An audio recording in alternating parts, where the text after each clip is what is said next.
तो कल हम 1927 तक कर चुके थे, 1928 से लेकर के 1947 तक आज का हमारा टारगेट है कि हम इसको यहां पर चलें।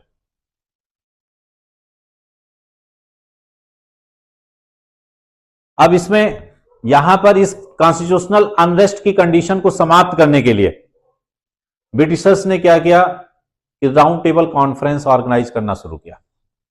फर्स्ट राउंड टेबल कॉन्फ्रेंस के समय में भी लॉर्ड इरविन थे, सेकेंड राउंड टेबल कॉन्फ्रेंस के समय में भी वही रहे हैं, और थर्ड में भी। तीनों राउंड टेबल कॉन्फ्रेंस उन्हीं के समय में होती हैं।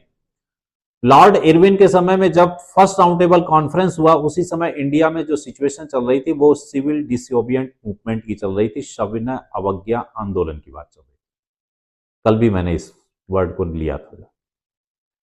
सविनय अवज्ञा आंदोलन चलाया क्यों गया था? क्योंकि आपको पता ही होगा, नमक पर काफी टैक्स बढ़ा दिया गया था। नमक जो है आम साधारण जनमानस की जरूरत की चीज होती है, बिना उसके जो है क्या कहते हैं कि संभव नहीं। तो इसलिए जो है उस पर टैक्स बढ़ाना जो है, ये एक मौका मिला, जो है कह लें एक नया रास्ता शुरू करना पड़ गया कांग्रेस को, और उसको गांधी जी ने ही जो है शुरुआत की, और दांडी मार्च की शुरुआत। दांडी मार्च में लगभग 220 किलोमीटर वो पैदल यात्रा पर किए, 72 दिन वो पैदल चले, और साबरमती आश्रम से निकल करके दांडी प्लेस तक जाते हैं, और फिर वहां पर नमक बनाते हैं, और सरकार की जो नमक कानून था उसके नाफरमानी के उसमें उन्होंने नमक बना करके उस कानून को तोड़ा। आंदोलन में यहां पर भी वही चीज, हर तरह से विदेशी वस्तुओं का बहिष्कार करने की बात की गई, स्वदेशी अपनाने की बात की गई, वस्त्रों की होली जलाने की बात की गई। जैसे असहयोग आंदोलन में चल रहा था उसी तरह से यहां पर भी चला। अब यहां पर फिर से वही एनालिटिकल, जब मेंस के क्वेश्चन के पॉइंट से फिर मैं यहां पर डिस्कस कर दूं, यहां पर एक खासियत फिर भी थी कि इस आंदोलन में काफी कुछ क्षमता जो है असहयोग आंदोलन जैसी थी, लेकिन पहली बार किसी भारत के स्वाधीनता आंदोलन में महिलाओं का भी इतने बढ़ चढ़ करके भाग लेने का जो प्रमाण मिलता है, तो वो यहां पर सविनय अवज्ञा आंदोलन में देखने को मिलता है। सिर्फ महिलाएं ही नहीं, इस आंदोलन में छोटे छोटे बच्चों तक ने जो है आंदोलन में भाग लिया। यहां तक कि उसके लिए अलग अलग वर्ड होते थे, छह सेना और मेय सेना के नाम से जाना जाता था, बानर सेना वगैरह नाम दिया गया। जो छोटे छोटी लड़कियां जो होती थी उसको छह या मेय सेना का नाम दिया गया, बट लड़कों की जो सेना होती थी उसको बानर सेना का नाम दिया गया। तो इस तरह से जो है सविनय अवज्ञा आंदोलन, अपने आंदोलन की शुरुआत होती है। और उस आंदोलन की शुरुआत के बाद जब आंदोलन काफी कुछ अच्छी तरह से सक्सेस चल रहा था, इसी बीच में जो है दबाव बनाने के लिए, जो ब्रिटिशर्स ने ये दिखाने के लिए कि हम कॉन्स्टिट्यूशनल डेवलपमेंट के बारे में सोच रहे हैं, तो उसको दिखाने के लिए उन्होंने क्या किया, first round table conference organise किया।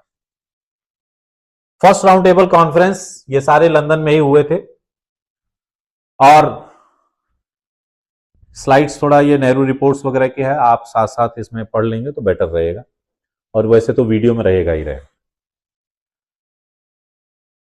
राउंड टेबल कॉन्फ्रेंस में ब्रिटिशर्स ने जब ऑर्गेनाइज किया तो यहां से सभी लोगों को बुलाया गया, हर पार्टी के लोगों को, कि सभी लोग आप लोग आइए और यहां पर संवैधानिक विकास की स्थिति के बारे में हम लोग विचार करेंगे और किसी न किसी निष्कर्ष तक पहुंचेंगे। हुआ क्या, सभी दल के लोग गए, जिन्ना भी गए थे मुस्लिम लीग की तरफ से। मुस्लिम लीग की तरफ से भी पार्टिसिपेट किया गया, सप्रेस्ड क्लास की तरफ से भी गए, हिंदू महाजन सभा की तरफ से भी गए, लेकिन कांग्रेस की तरफ से कोई नहीं गया। आप कह सकते हैं जिस देश के कॉन्स्टिट्यूशनल डेवलपमेंट के बारे में आप डिसीजन लेना चाह रहे हैं, और यदि वहां उस देश का सबसे बड़ा दल, उस समय सबसे ज्यादा जनमानस जो जुड़ा हुआ था, तो वो कांग्रेस से जुड़ा हुआ था, यदि वही जो है क्या कहते हैं कि उस पर सहमत नहीं होगा, तो डेफिनेटली जो है बिना उसकी सहमति के आप किसी फाइनल कंक्लूजन पर पहुंचना वो संभव नहीं था। इसलिए जो है first round table conference fail रहा। जब फेल हो गया तो वहां से फिर से चर्चिल, इस समय वहां पर जो है क्या कहते हैं कि प्राइम मिनिस्टर थे, उन्होंने कहा 1931 वहां के प्राइम मिनिस्टर ने इरविन से कहा कि उनको बुलाओ, किसी तरह से उनको आना चाहिए।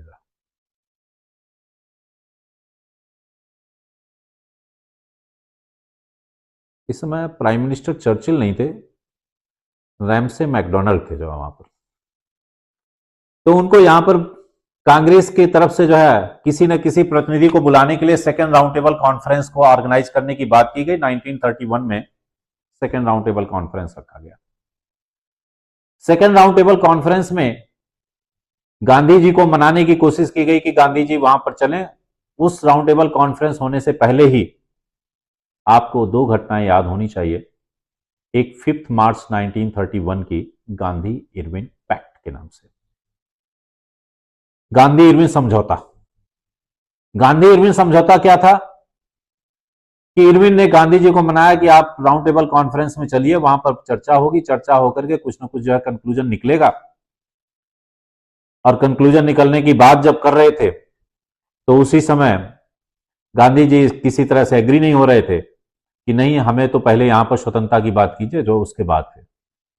लेकिन फिर बाद में जाकर के इरविन को किसी तरह से दबाव बनाया गया कि नहीं, आप उनको किसी भी तरह से मनाइए। तो अंततः दोनों लोगों के बीच में समझौता हुआ, गांधी और इरविन के बीच में। और समझौता क्या था? कुछ चीजों पर गांधी जी माने और कुछ चीजों पर इरविन माने। गांधी जी की मांग थी कि जितने भी पॉलिटिकल प्रिजनर्स हैं उनको छोड़ दिया जाए, जो राजनीतिक बंदी हैं उनको छोड़ दिया जाए। इरविन इसके लिए सहमत हुए। गांधी जी ने कहा कि जिन्होंने नौकरी वगैरह छोड़ दिया है, जिन्होंने रिजाइन कर दिया है, जिन्होंने बैरिस्टर से रिजाइन कर दिया है, उनको सबको फिर से वहां पर बहाल कर दिया जाए। हुआ। और इरविन ने कहा कि आप सेकेंड राउंड टेबल कॉन्फ्रेंस में चलिए। गांधी जी तैयार हुए। यहां पर एक पॉइंट बस आपको मैं लेकर के पहुंचना चाह रहा हूं, वो ये था कि इस समझौते में चाहते तो गांधी जी किसी भी तरह से भगत सिंह, राजगुरु और सुखदेव को बचा सकते थे, जिनको फांसी दी गई थी मार्च 1931 में। उस समय चाहते तो उनको बचा सकते थे। यदि वो अपने इस पर मुद्दा रखते तो जरूर वो उस समय मान जाते इरविन। लेकिन गांधी जी ने नहीं माने। लोगों ने इसका विरोध भी किया। विरोध करने पर गांधी जी ने बस वही अपना कहा कि हमारा सिद्धांत अहिंसा और सत्य का है, हमारे आंदोलन में कहीं पर हिंसा की बात नहीं है। और जिनको बचाने की बात की जा रही है वो कहीं ना कहीं वो हिंसा की एक्टिविटी में इन्वॉल्व हैं। इसलिए यदि हम उनका समर्थन करते हैं तो आज नहीं तो कल हमें यह जवाब देना पड़ेगा कि आप जिस अहिंसा की बात करते हैं, आप कहते तो सिद्धांत अहिंसा के हैं, लेकिन आप समर्थन करते हैं भगत सिंह और राजगुरु जैसे लोगों का, जो कि हिंसा की एक्टिविटी में इन्वॉल्व है। ये गांधी का तर्क था। लेकिन फिलहाल जिस तरह से, जिस केस में इन लोगों की भूमिका थी जो है, इस तरह से पूरी तरह से नहीं कहा जा सकता था। यदि गांधी जी चाहते तो उस समय बचा सकते थे। आप यदि बिपिन चंद्रा की बुक पढ़ेंगे तो उसमें एक लाइन बड़ी अच्छी लिखी गई है। उसमें लिखा है कि भारतीय जनमानस गांधी को इस विषय पर कभी भी माफ नहीं करेगा, जिस तरह से भारतीय जनमानस सीता जी को निर्वासित करने के लिए रामचंद्र जी को माफ नहीं करता है। ये उन्होंने स्टेटमेंट लिखा हुआ है, बिपिन चंद्रा की कोट है जो। तो इस तरह से जो है गांधी इरविन समझौता हुआ। गांधी इरविन समझौते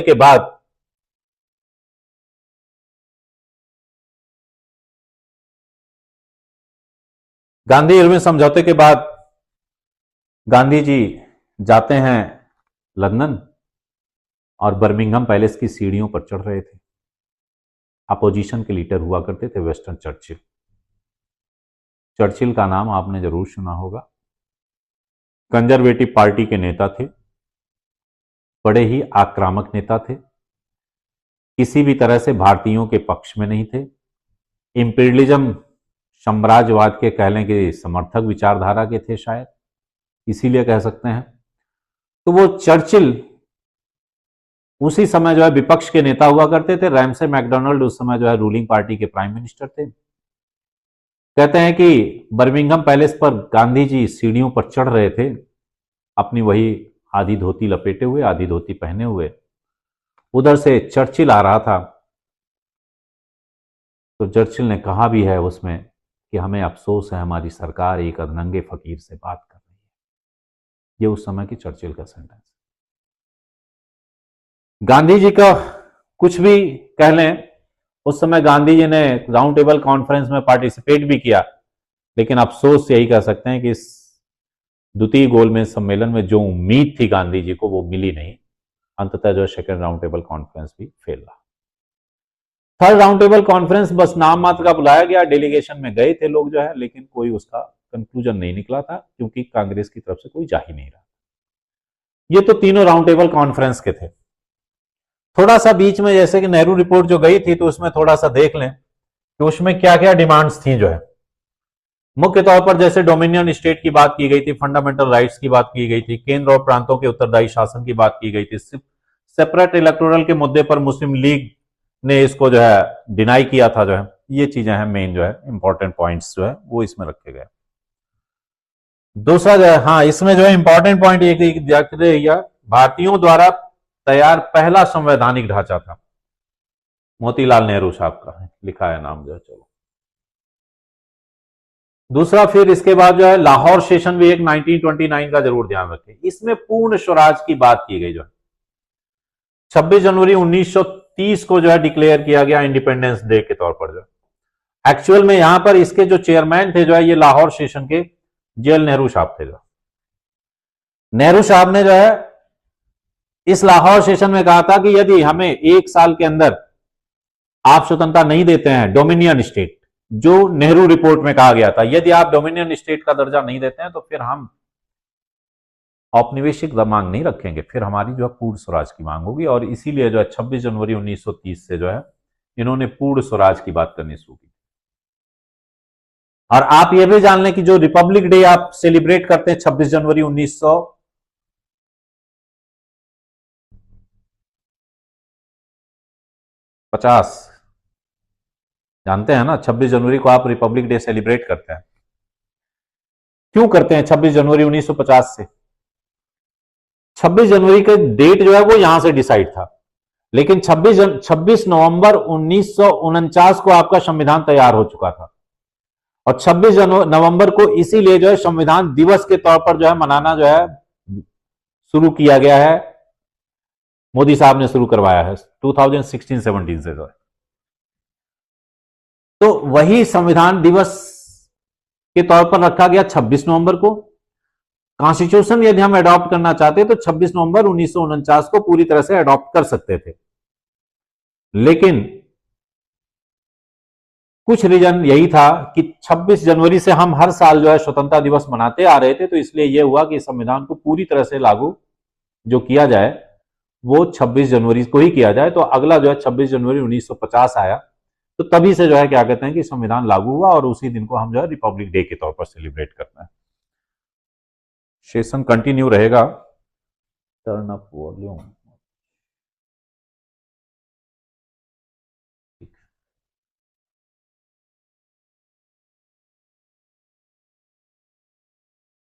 तो ये चीजें थी जो है लाहौर सेशन के। लाहौर सेशन के बाद जो है राउंड टेबल कॉन्फ्रेंस हम डिस्कस कर ही चुके हैं।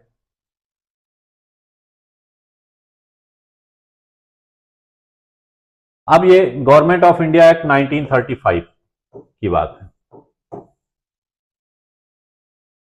1935 के गवर्नमेंट ऑफ इंडिया एक्ट में क्या किया गया, जो प्रांतों में द्वैत शासन लगाया गया था, कब? 1919 का।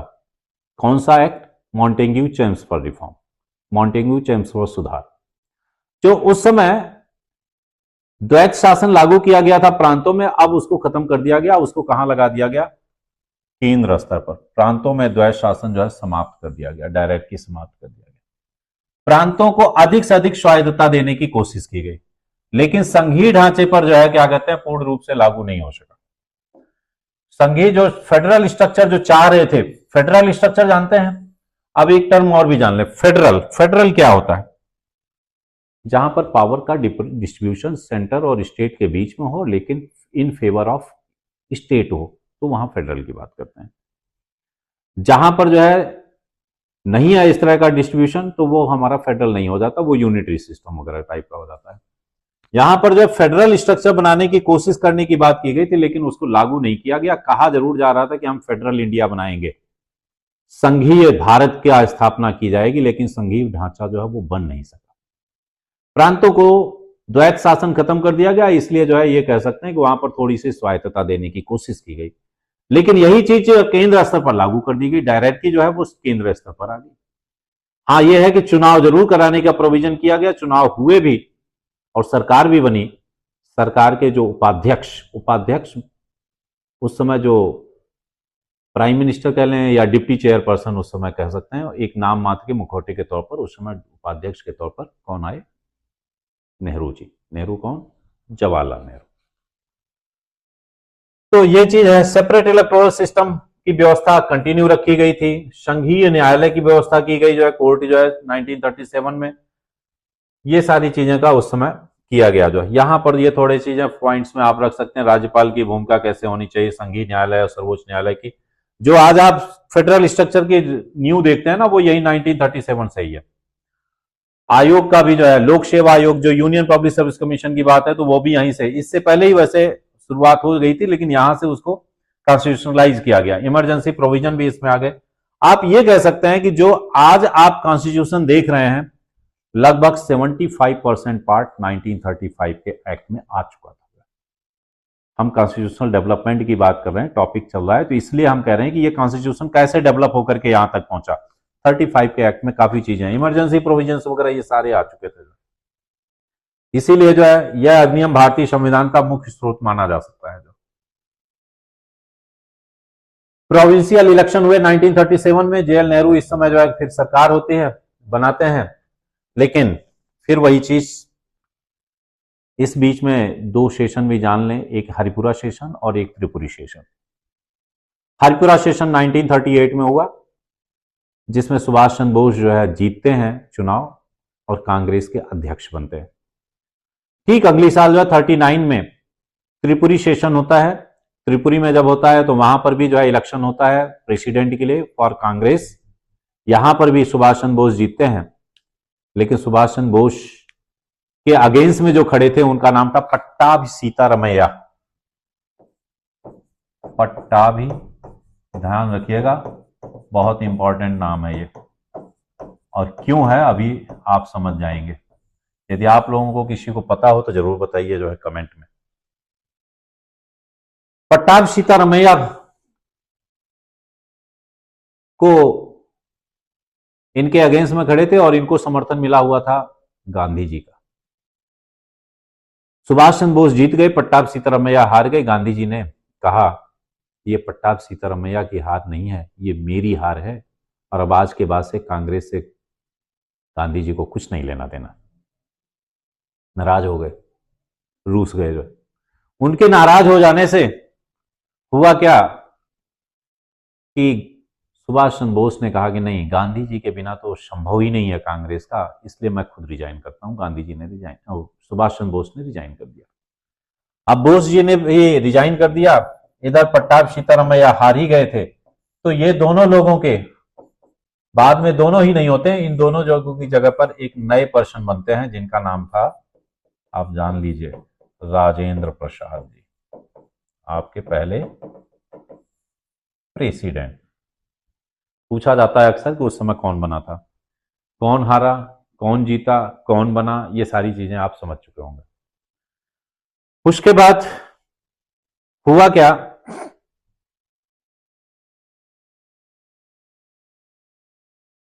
नाइनटीन 39 की एक घटना आप इंटरनेशनल पर सोचें तो आपको पता होगा कि उस समय सेकेंड वर्ल्ड वॉर शुरू होता है। द्वितीय विश्व युद्ध शुरू जब होता है तो अंग्रेजों ने जिस तरह से फर्स्ट वर्ल्ड वॉर के समय में बिना भारत के किसी उस चीज के, किसी भी राजनीतिक दल को कॉन्फिडेंस में लिए हुए भारत को भी अपने साथ जो है फर्स्ट वर्ल्ड वॉर में शामिल कर लिया था, यहां पर भी वही चीज हुआ कि बिना किसी से डिस्कस किए भारत को वर्ल्ड वॉर में शामिल कर लिया। जेएल नेहरू ने कहा कि रिस्पॉन्सिबल सरकार जब मेरी बनी हुई है, मुझसे बिना पूछे आप कैसे इसे शामिल कर सकते हैं। लेकिन ब्रिटिशर्स ने इन सब चीजों को इग्नोर किया और भारत को भी जो है सेकेंड वर्ल्ड वॉर में जो है ब्रिटिशर्स के साथ में जो है शामिल कर लिया। जब इस तरह की सिचुएशन हुई तो जेएल नेहरू ने कहा कि जब हमारे रहने न रहने का कोई फर्क ही नहीं, आप खुद ही से ही अपना सब कुछ कर सकते हैं, तो मेरे रहने और न रहने का क्या मतलब है। उन्होंने रिजाइन कर दिया, इसीलिए 1939 में उन्होंने जो है उसको रिजाइन कर दिया। रिजाइन होने के बाद पूरा कांग्रेस का मंत्रिमंडल ने इस्तीफा दे दिया था। इन अगस्त 1940 में फिर लॉर्ड लिनलिथगो हुआ करते थे यहां पर वायसराय, उन्होंने एक ऑफर दिया जिसको अगस्त ऑफर कहते हैं। 3 वर्ड और भी जान लीजिए अब यहां पर, एक आता है अगस्त डिक्लेरेशन, एक आता है अगस्त ऑफर, एक आता है अगस्त रिजोल्यूशन। अगस्त घोषणा, अगस्त प्रस्ताव, अगस्त संकल्प।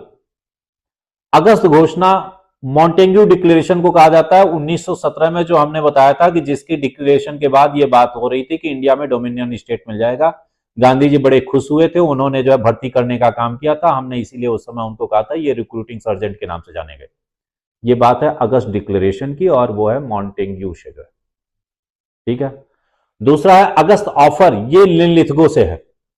ये 1940 की बात है। 1940 में हुआ क्या कि जब रिस्पॉन्सिबल गवर्नमेंट जो यहां पर बनी हुई थी, उन्होंने जब रिजाइन कर दिया, तो रिजाइन करने के बाद हुआ ये कि लिनलिथगो ने एक ऑफर दिया कि अभी वर्ल्ड वार में आप साथ दीजिए, जैसे ही वर्ल्ड वार खत्म होगा हम भारत में संवैधानिक स्थिति को देखते हुए यहां पर स्वायत्तता की बात करेंगे, सत्ता जो है आप लोगों को सौंपने की बात की जाएगी, रिस्पॉन्सिबल गवर्नमेंट को और भी मजबूत किया जाएगा। समझ रहे हैं? गांधी जी इस चीज को देख चुके थे 1917 में, जब मॉन्टेग्यू डिक्लेरेशन हुआ था और बड़े खुश होकर के उन्होंने रिक्रूटिंग का काम किया था। अब कोई मानने वाला नहीं था, करना अब इन सब चीजों से कुछ नहीं होगा, जो होना है वो अभी होना है। इसलिए अगस्त ऑफर जो है वो समाप्त हो गया। जो है वही चीज, युद्ध के बाद डोमिनियन स्टेट का प्रस्ताव आपका माना जाएगा। वायसराय की कार्यकारी परिषद में विस्तार की घोषणा कर दी गई।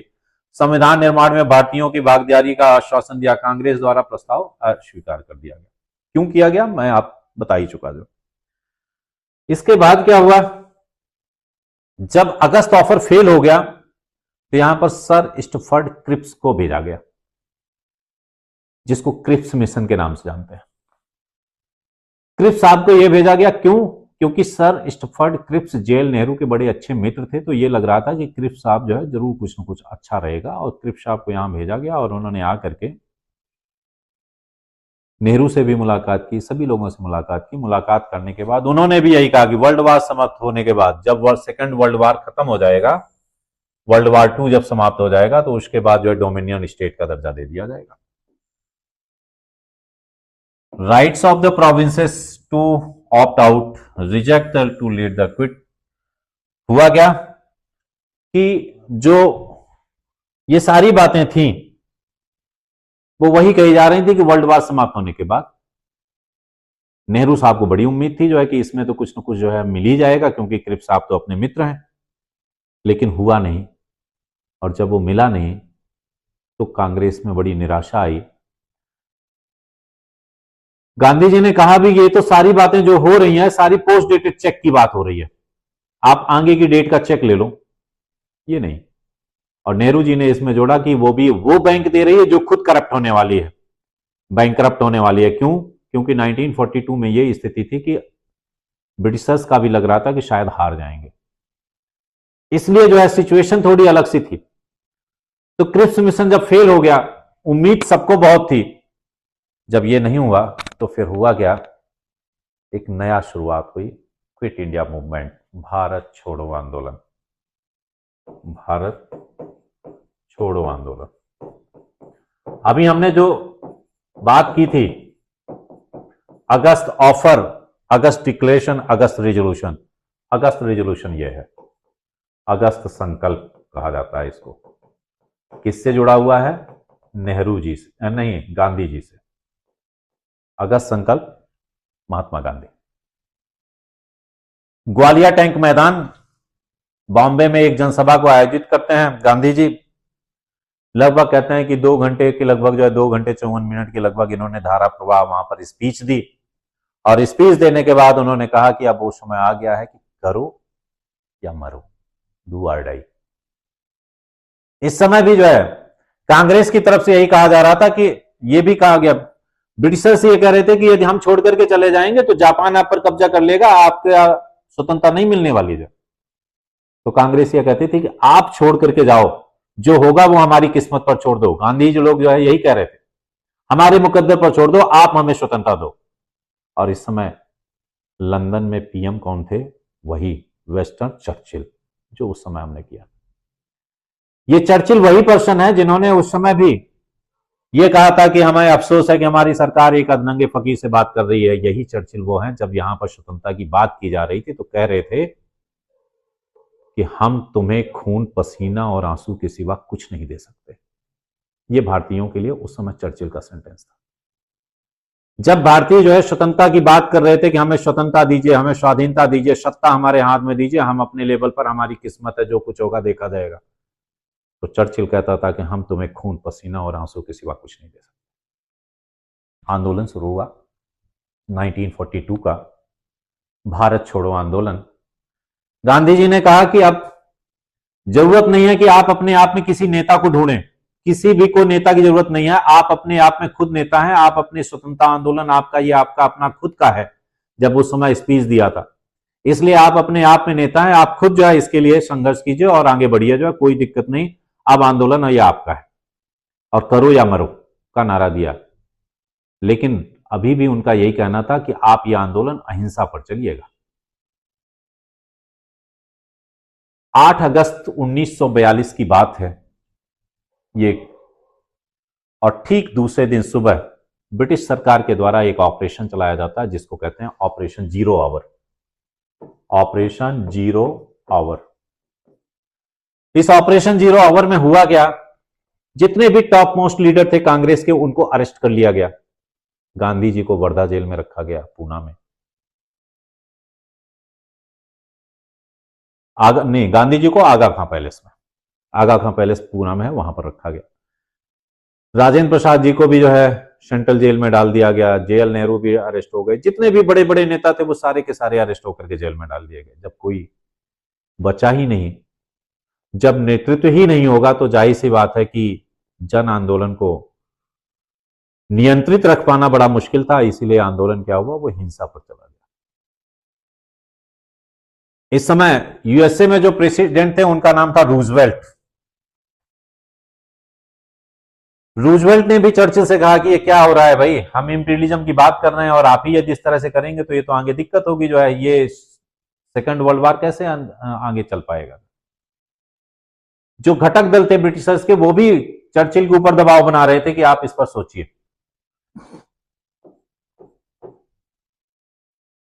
लेकिन चर्चिल ने कहा उस समय, लगभग जो है 42 के लास्ट की बात है, चर्चिल ने कहा कि ये सारा चीज जो हो रहा है ना, हमारे से तो कुछ भी दिक्कत नहीं है।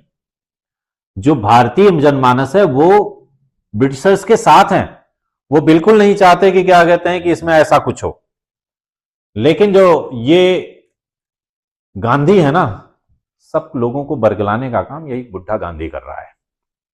चर्चिल ने लोगों का ध्यान जो है दूसरी तरफ बांटने की कोशिश की। 1943 का समय आ चुका था जो है, जब चर्चिल ने इस तरह के आरोप लगाने शुरू किए कि सब कुछ जो है गांधी कर रहे हैं, तो हुआ ये कि गांधी ने कहा कि यदि आपको लगता है कि मैं इन सब चीजों का दोषी हूं, तो मैं अपनी आत्मशुद्धि के लिए अनशन रखूंगा। 21 दिन का अनशन रख लिया गांधी ने। 21 दिन का अनशन। वही आगा खां पैलेस में बैठ गए।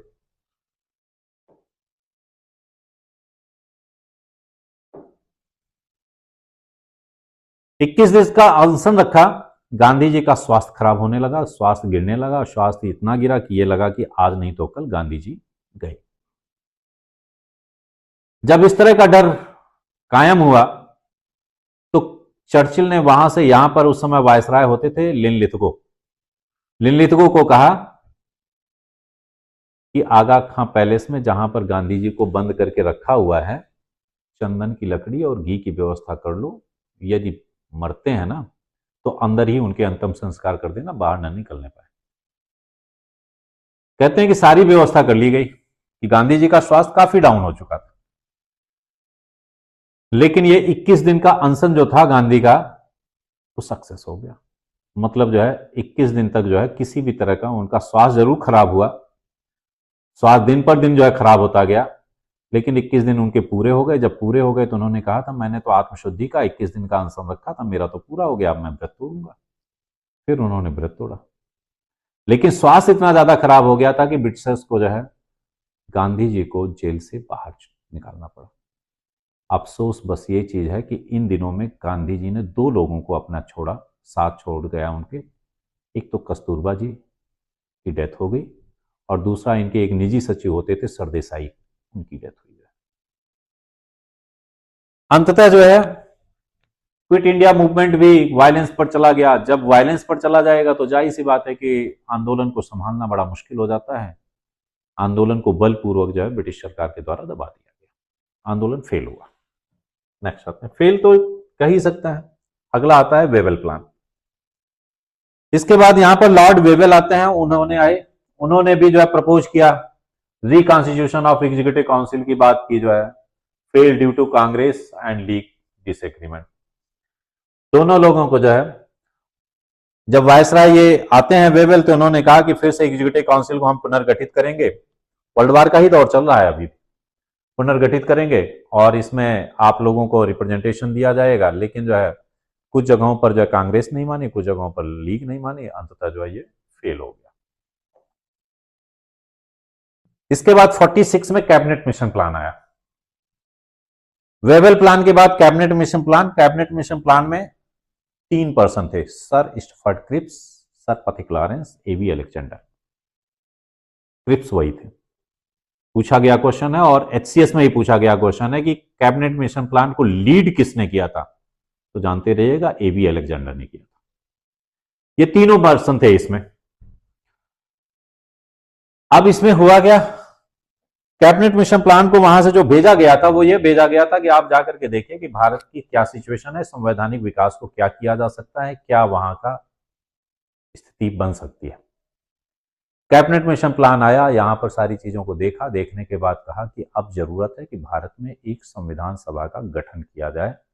उसी की सिफारिश पर संविधान सभा का गठन हुआ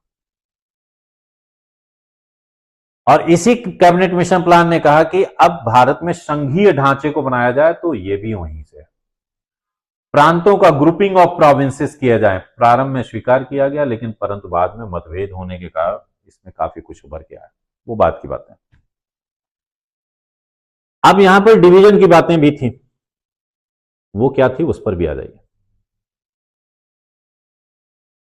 कैबिनेट मिशन प्लान यहां पर जुलाई में पहुंचता है, जुलाई 46 में। अब 46 में यहां पर पहुंचने के बाद उसने अपनी जब रिपोर्ट सबमिट की, रिपोर्ट सबमिशन से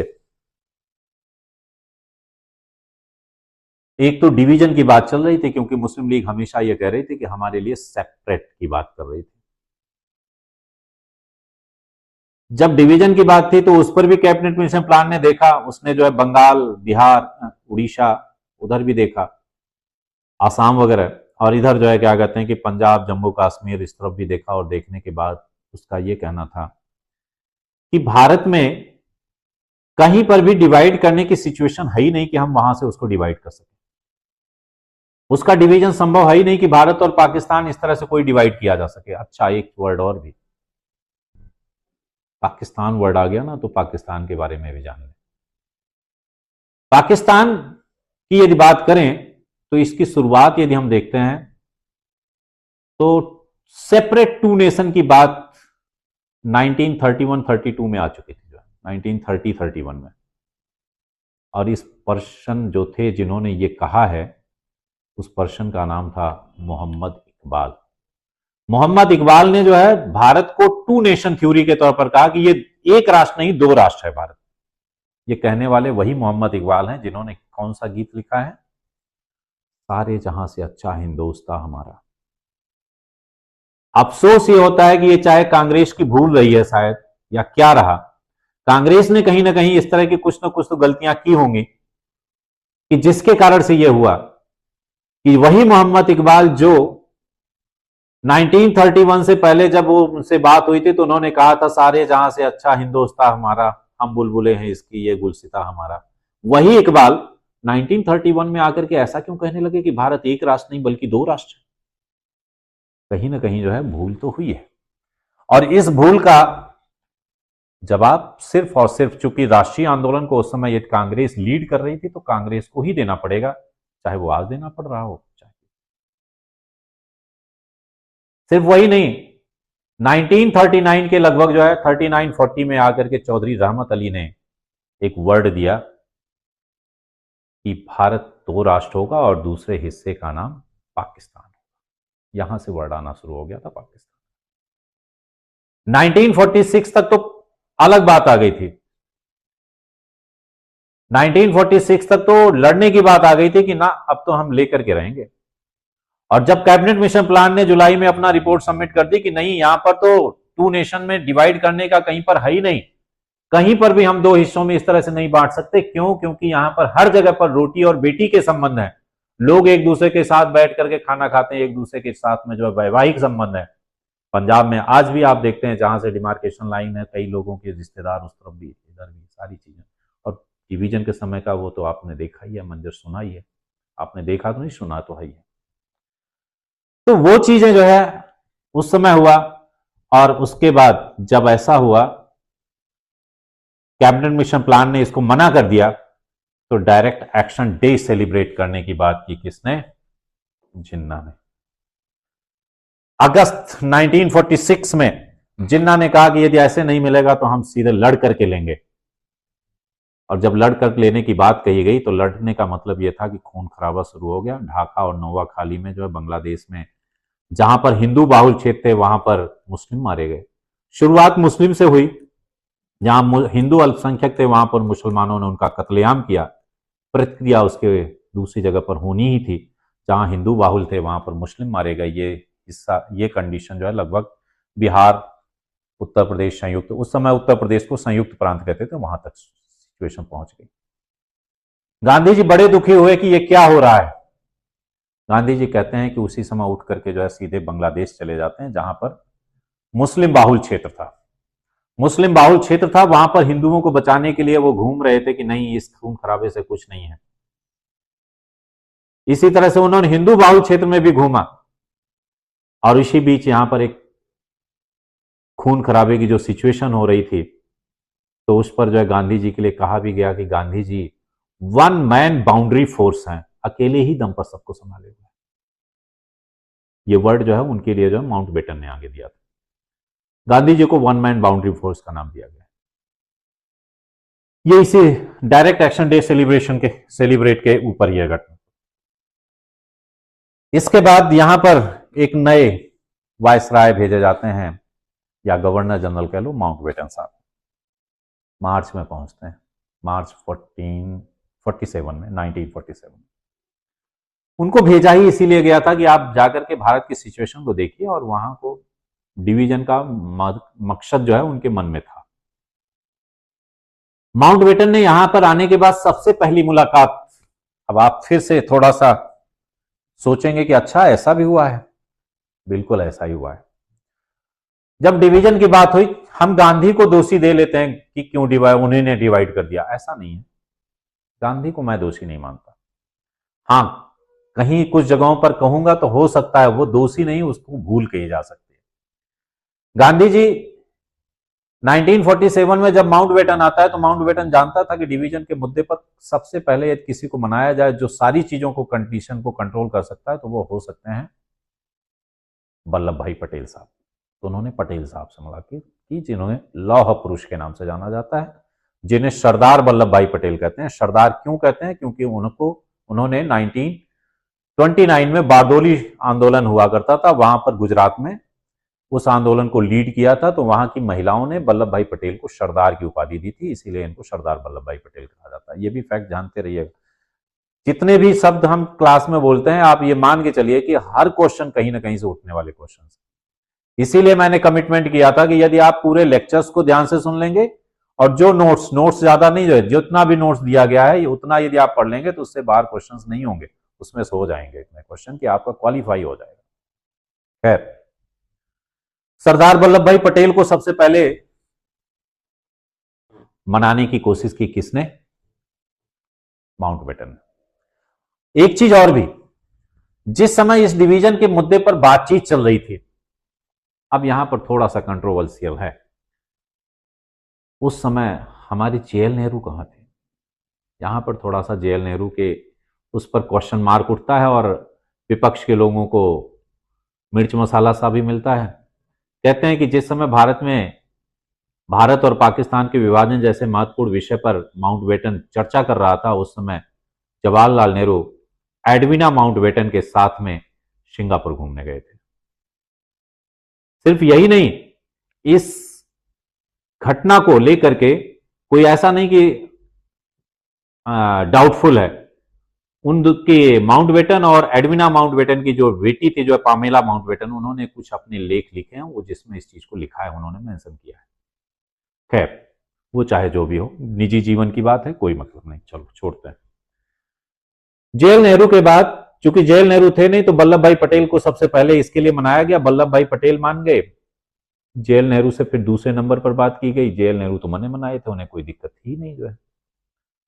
तीसरे नंबर पर जिन्ना से बात की गई। जिन्ना तो चाहते ही यही थे कि भारत और पाकिस्तान का विभाजन हो। और चौथे नंबर पर बात की गई गांधी से। जब गांधी से डिवीजन के विषय पर बात की गई, तो गांधी जी का अभी भी शब्द ये थे, मुझे नहीं पता कि आप लोग किस आधार पर इस विभाजन के लिए तैयार हुए हैं। आप भारत और पाकिस्तान के विभाजन के लिए किस आधार पर इस पर एग्री हुए हैं, सहमत हुए हैं, मैं इस चीज को तो नहीं जानता। लेकिन यदि आप मेरी व्यक्तिगत इच्छा चाहते हो, तो मेरी व्यक्तिगत इच्छा यही है कि यदि भारत का विभाजन हो तो सिर्फ और सिर्फ मेरी लाश के ऊपर हो। गांधी का अभी भी यही कहना था। फिर आप लोगों को जो करना है वो करो, मेरी इच्छा यही है कि भारत का विभाजन हो तो सिर्फ मेरे लाश के ऊपर। माउंटबेटन को उनकी बातों का तो कुछ लेना देना था नहीं। अंततः माउंटबेटन ने अपना जो है माउंटबेटन प्लान दे दिया। पार्टीशन उसमें कर दिया गया। कांग्रेस और मुस्लिम लीग ने एक्सेप्ट कर लिया। गांधी जी तो कांग्रेस से अलग ही हो चुके थे जो है, तो इसलिए कांग्रेस और मुस्लिम लीग ने एक्सेप्ट कर लिया। और इस तरह से इंडिया इंडिपेंडेंस एक्ट 1947 एक पास हुआ। और इसके पास होने के बाद 14 अगस्त को 1947 को पाकिस्तान और 15 अगस्त को इंडिया स्वतंत्र हो गया। ये है आपकी कॉन्स्टिट्यूशनल डेवलपमेंट या हिस्टोरिकल घटनाक्रम टिल 1947 की। अब हम जो करेंगे वो अगली क्लास में करेंगे कॉन्स्टिट्यूएंट असेंबली, संविधान सभा, जिस पर जो है कल की क्लास में उसको देखेंगे। कॉन्स्टिट्यूएंट असेंबली किस तरह से क्या फॉर्म हुई, क्या किया गया, वो सारी चीजें। कोई डाउट्स हैं तो कर सकते हैं, पूछ सकते हैं। चैट में आप लोग कोई भी डाउट्स कर सकते हैं, या फिर कुछ पूछना चाहते हैं तो पूछ भी सकते हैं।